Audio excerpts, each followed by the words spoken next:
but if there is a path here, the path is to see what is. That's the real root of inquiry. And seeing what is means seeing who you are or who you think you are. Kind of area. Why are we talking about what personality does in this life and where it has its pain points, its attachment points? Why don't we talk about the unconditional layer of consciousness and yeah. Yeah, I think it's a good question. It's like, why bother? Why not? The argument would be, why? But don't focus on that stuff because that's not real.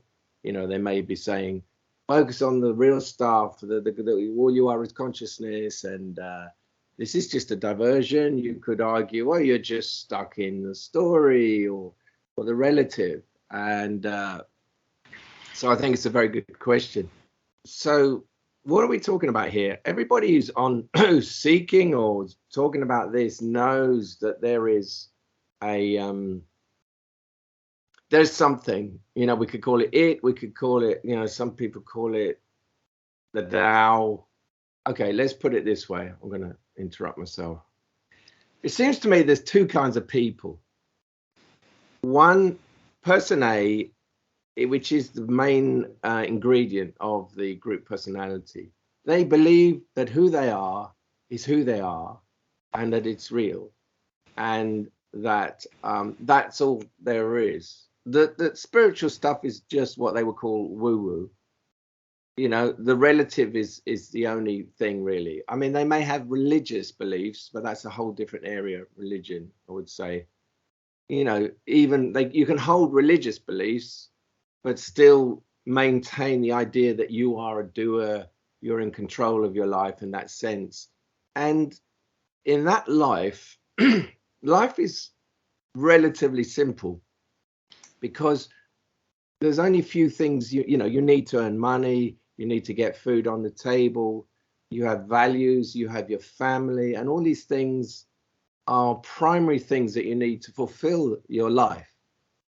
And in that sense, it's kind of easy because it's not complicated. As long as you get those things in, of course there's still suffering and everything, but basically the way it functions is if you get those basic things in, you're satisfied.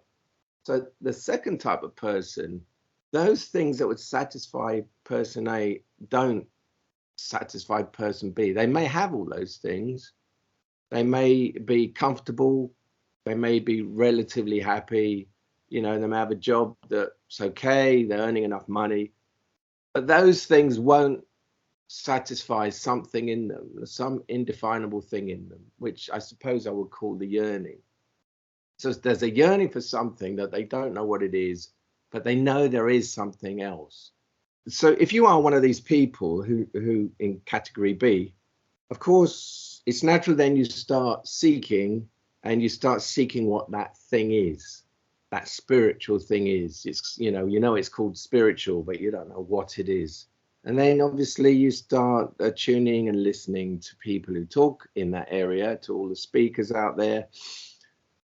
And there's an obvious natural way to go about it, which is that there's this thing called the spiritual or the absolute up there, and then there's a relative. And the yearning, they think, relates to the absolute, which in a way it does. I agree with that. But the mistake that can be made is that I focus on that. I'm kind of pointing up there. It's not really up there, but the absolute.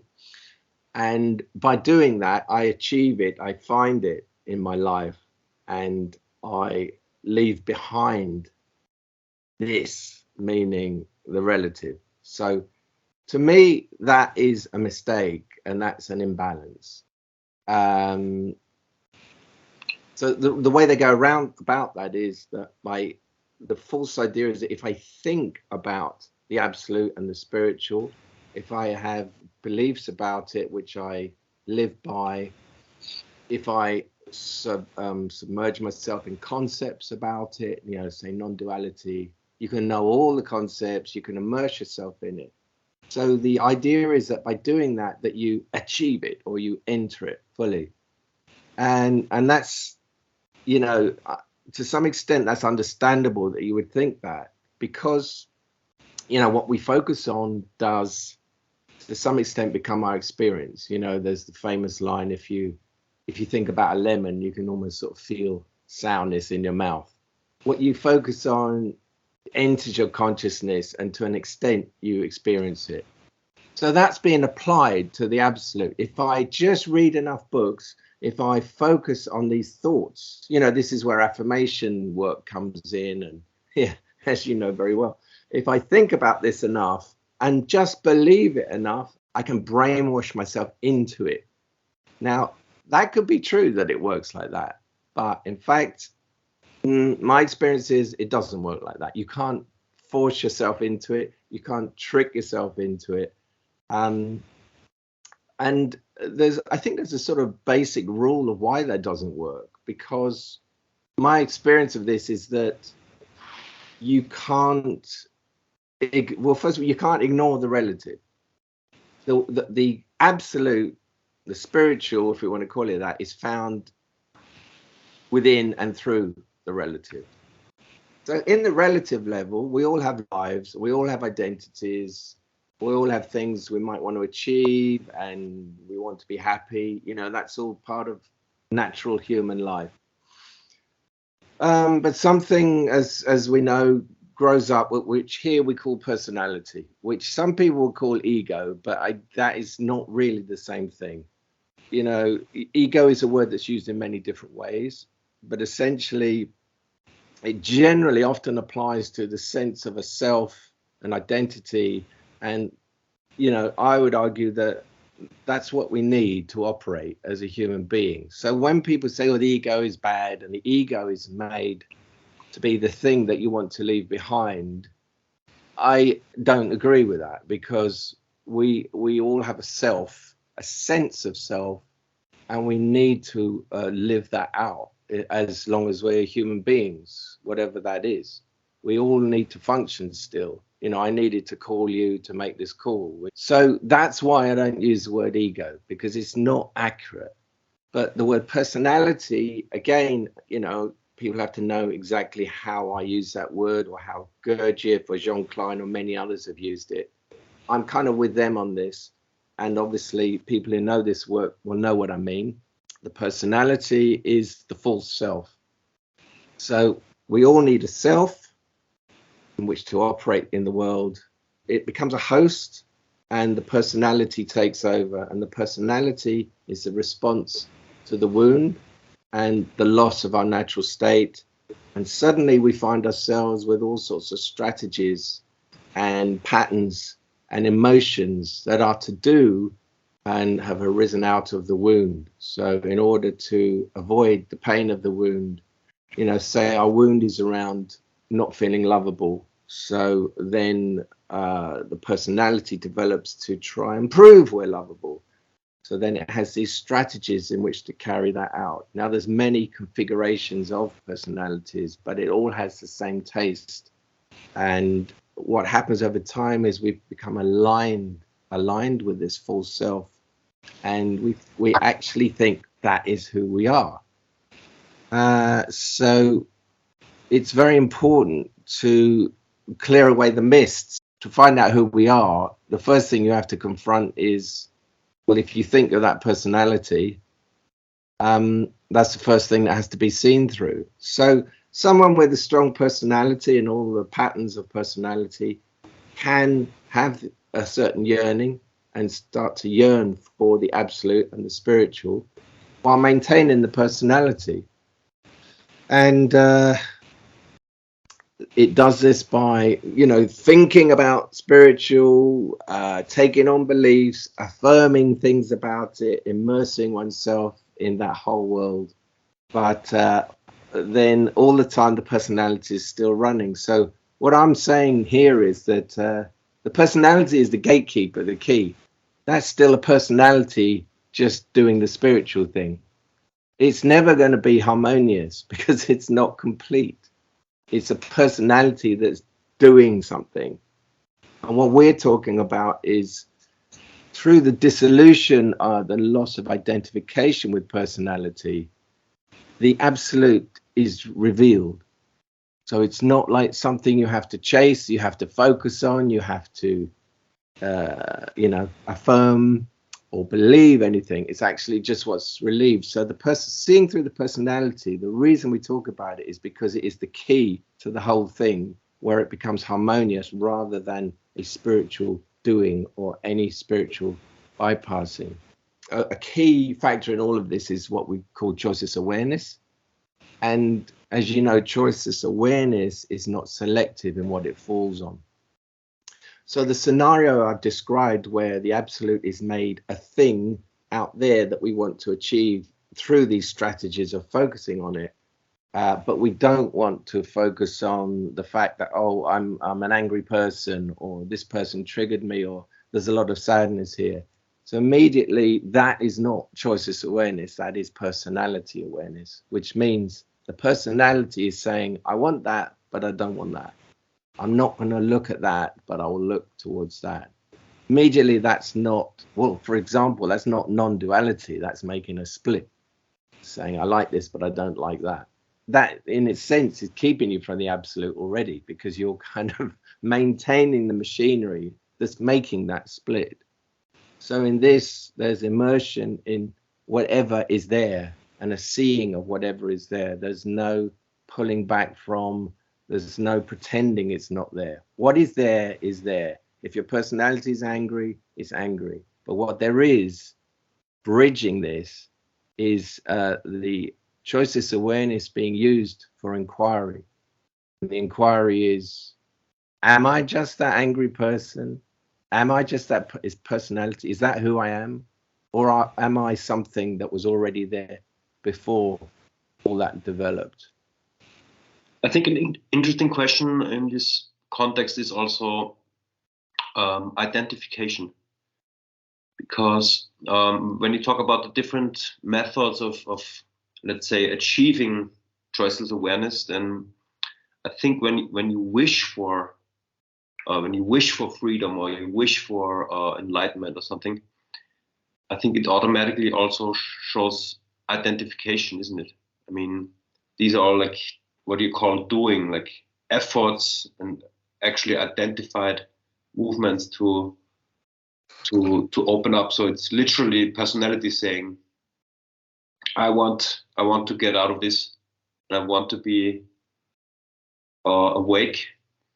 So what you're saying is the personality has used the arena, the spiritual arena, to just avoid its suffering. It sees, oh, here's a way I can avoid the pain of that by looking over here. That's what you're saying, is it?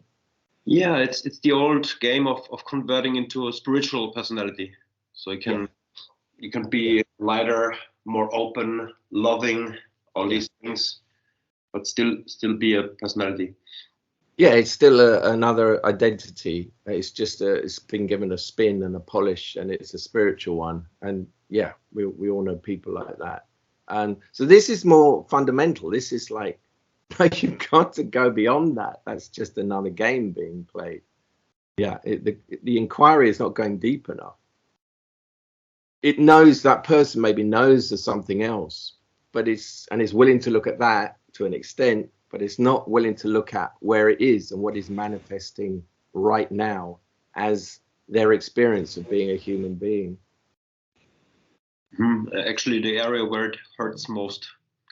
It can do, yes, it can do. And I think the yearning provides the impetus to go beyond the, like, I don't want to go there because it's painful. We can feel it's painful, but the yearning trumps that.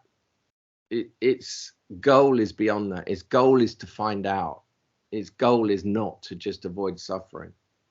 So if there's suffering, there will be suffering. Suffering has to happen sometimes to get to beyond suffering. There's no other way. It's like a fire that burns away the false, you know. Yeah, and once you're in the inquiry, then it's also experience. Like if you experience once that it works, that this pain and this mechanism of trying to evade or not go there is actually hiding something good, then you can even rely on the experience of, yeah, it has worked in that case, so it's going to work in that case also. Yes. So it engenders a kind of trust in what comes to you and your ability to let go into it, really, rather than the contraction of, oh, don't want to go into that. There's a sort of trust like, yeah, okay, this might be difficult, but I'm up for it because I don't want to limit my expansion into this. I don't want to limit my finding of this. Once you know that cutting off experiences and saying, I don't want to go there, actually stops the fulfillment of this, you're not interested in cutting them off anymore, even if they are very painful. I'm thinking about these ideas of old and new also recently, because the personality wants to stick to what is well known to it, and not go to the unknown. Yeah. But at the same time, you're talking about returning to the natural state, isn't it? So you basically at the same time going into the unknown, but also to the natural state. Yes, what was originally known. Yeah, but it's so forgotten, no? So forgotten that it becomes something new. We know this somewhere. We came with this, but it's this what is laid over the top. It's hidden it so well, and of course, as time goes on and we acclimatize to what's laid on top, we take it to be real, like I said. So the inquiry, and dare I say it, the search, is to find out what is real. Like, are those things laid on top real? And as you find out they're not, they kind of fall away. And then the whole panorama is revealed. What it was obscuring. Yeah. Yeah, it's interesting that it doesn't work through this other approach of just visualizing it, talking about it, because the personality is such a strong configuration. It's really rooted in the whole system. Like, it doesn't let go. Its whole purpose is to maintain itself. So it loves the idea of having a program, of having a practice, of having a things to believe in. It loves all that, and that's why spiritual programs that promote themselves through those things are the ones that get a lot of hits. And because the personalities latch onto them and give them the appearance that they're doing something and getting somewhere. And the ones that kind of say what I'm saying generally don't, because the personalities sniff that out and say, yeah, I don't want to go there. I want to go here. I don't want to go into that. But that very choice happening is the personality operating, and the thing that keeps you from finding what life beyond personality. That very choice is the problem. The personality coming and saying, I want this and I don't want that, is spiritual bypassing.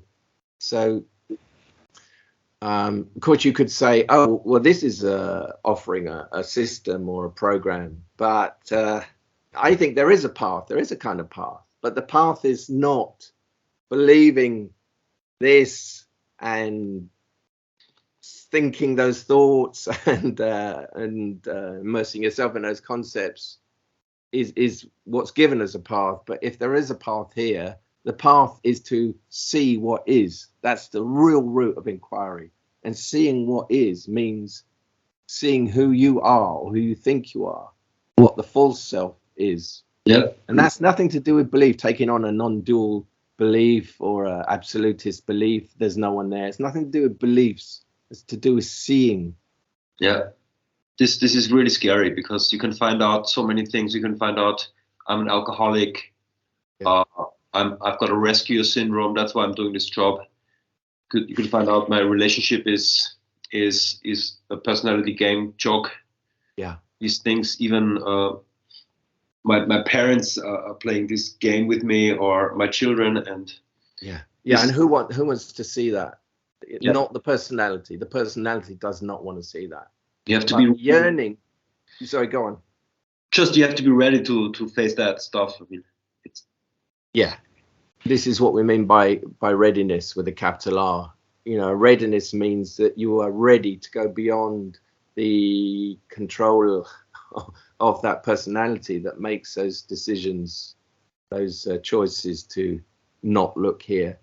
That's what readiness is, that the yearning has kind of suffused the system so much that it's actually informing action.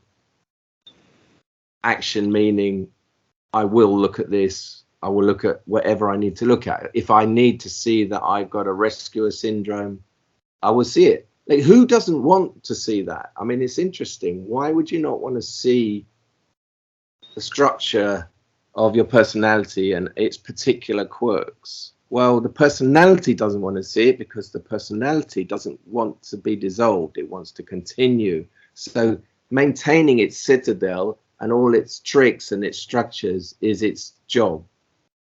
So you have to be beyond personality just to kind of even question that.